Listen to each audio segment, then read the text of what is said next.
You had mentioned earlier, that we got Jeff Cobb on tonight's show, but before we get into the match, I feel like we got to talk about Alex Marvez going backstage with Kenny and Don Callis. Mm, So, okay.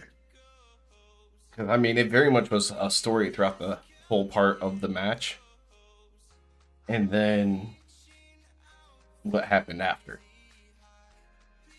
'Cause Yeah. Don basically admits when they're back there, they grabbed Hangman, but it's Kenny that was the one who assumed that Hangman hit him. It wasn't, Don Callis pointing at him or anything. Mm, yeah. And his Don Callis is such a fucking master manipulator. And he's like, why is that? Why did you go to Hank? Like, he completely turns it on to Kenny immediately when he was the one on trial 5 seconds ago. Right.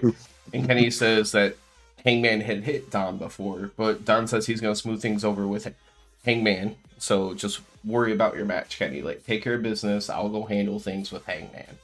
Mhm.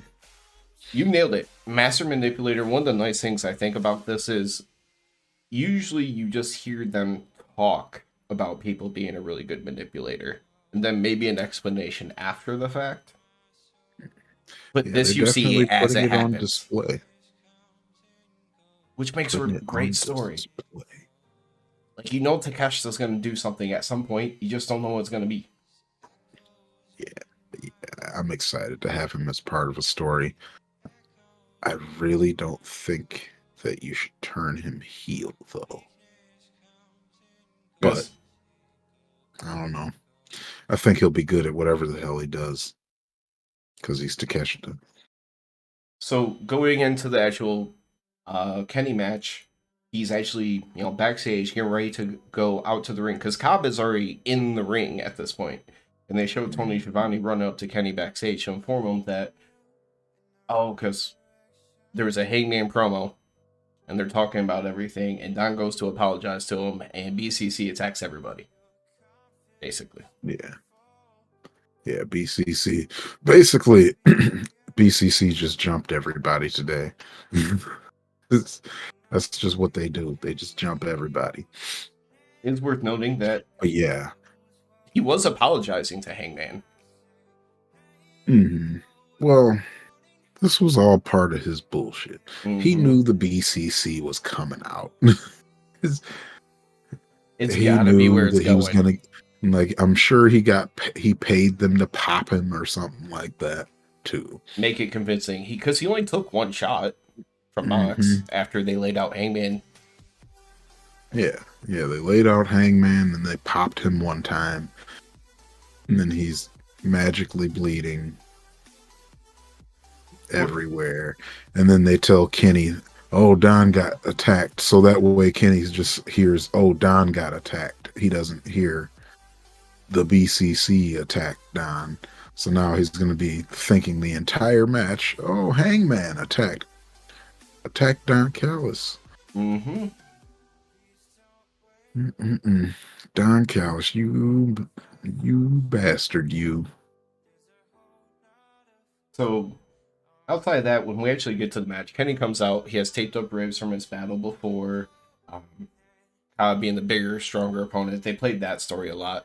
Kenny couldn't knock him down with strikes and stuff like that. While Mhm. Jeff Cobb just slammed and suplexed him all over. Yeah, it was pretty dope for me. Jeff Cobb can really move for a dude that's kind of shaped like a basketball. He's a brick wall of a man. Yeah, goddamn. Like that moonsault that he did, it was effortless. Yeah, I understand like Dante Martin making things look effortless, but Jeff Cobb looks like Yeah, he has swallowed Dante Martin.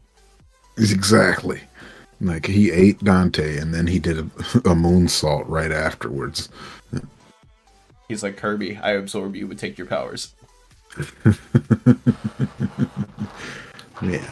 But I keep forgetting what that what his like swinging slammy thingy is. The reverse Something. power slam, like the Yeah, Fisher tour of the islands. Tour of the Islands. That's what it is. Yeah, I love that move so much. So sad he didn't get one off. It's one of those things because we've seen it so often go the other way that it feels like when you see it the first few times, you're like, this doesn't seem like it makes sense. It's like, did someone hit Mhm. reverse or something? Yeah, yeah. I don't know. I love it. Looks because it's like what you the they were talking about it way too much on commentary, but it really does take a ridiculous amount of core strength to twist your body with another man's body. Honestly, like, even outside of Tour of the Island, some of the suplexes that he was hitting, the torque and the way that he was spinning around, like, there was a normal, like, back suplex where he, like, you think he was gonna fly off and, like, do a helicopter spin, like, there was that much torque on Kenny. Yeah, yeah, yeah. Jeff Gotti, that dude's strong as hell. I don't know what his ceiling is, but obviously he's An gonna be athlete. someone who's gonna be relevant for a while. Hmm. Maybe mostly in New Japan, but Yeah, yeah. I don't know how his promos are, so it might be a New Japan kind of. But yeah, that's he's why got some of everything. it's the promos, which is why I'm like, I don't know what his ceiling actually is, because you can always find a way to have a breakthrough. It could just be a character thing. Hmm. This match was for the IWGP United States Championship, but on a regular episode of Dynamite, did you think this championship was changing hands tonight? No, not a chance. Not a freaking chance. I like that Kenny is wrestling singles on AEW TV because the trios thing was cool, but I'm really like this is really my introduction to Kenny, and he is so much better as a singles wrestler. Like he gets to show himself more, and You yeah, saw he right doesn't on the need to be a Titantron trios wrestler. when he was coming out, it says best bout machine, and you just want to be able to see those best bouts. Yeah. Like I hadn't seen the best bouts, and now I'm starting to see why he's called the best bout machine. Because put him in the ring with anybody, and it's going to be a 5-star match. Because Jeff Cobb actually hit a V trigger and then was going for one winged angel.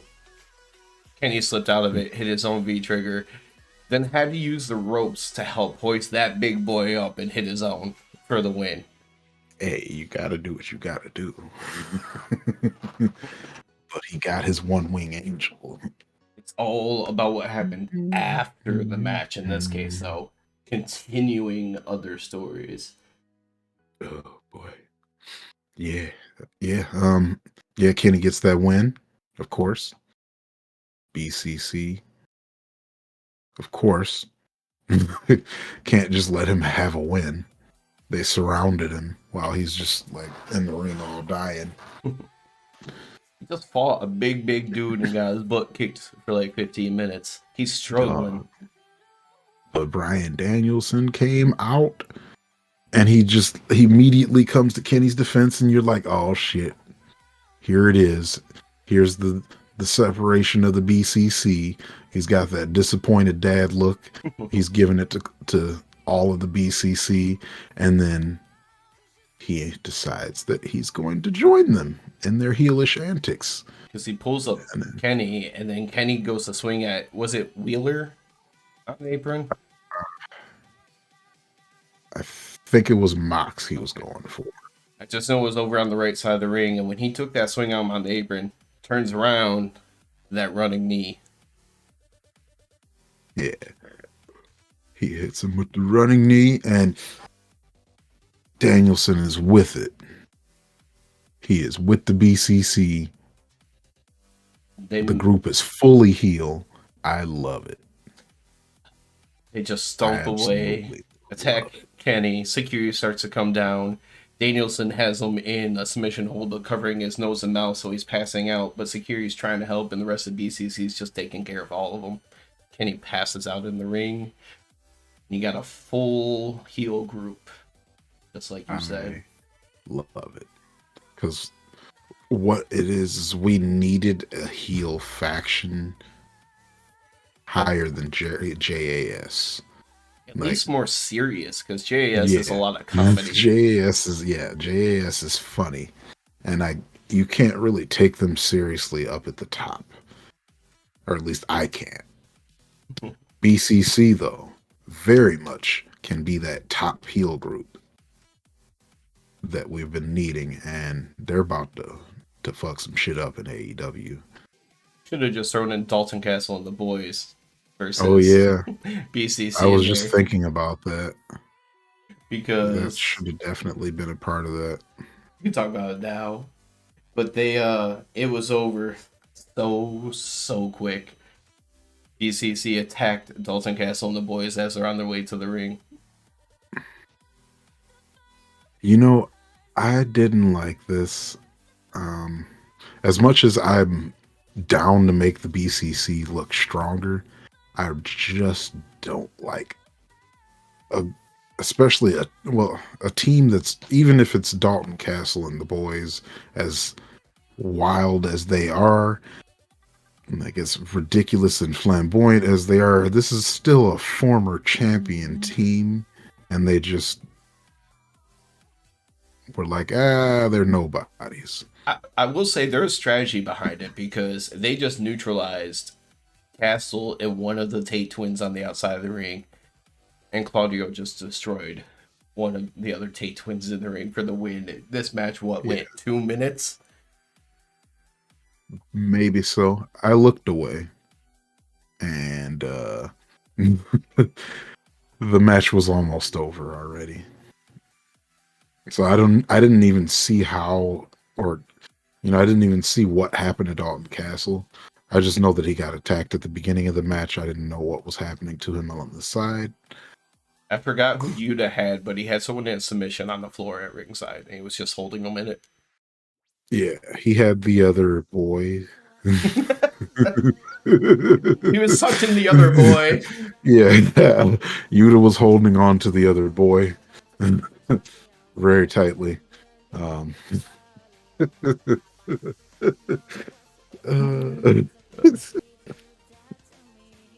While Mox was holding on to the other guy that It'd was be in Dalton his at that point. Yeah, that guy that was in his underwears. He was holding on to that guy real tightly.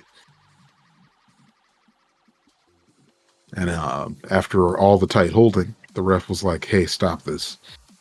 Too much tight holding." Sorry, that was just too much fun.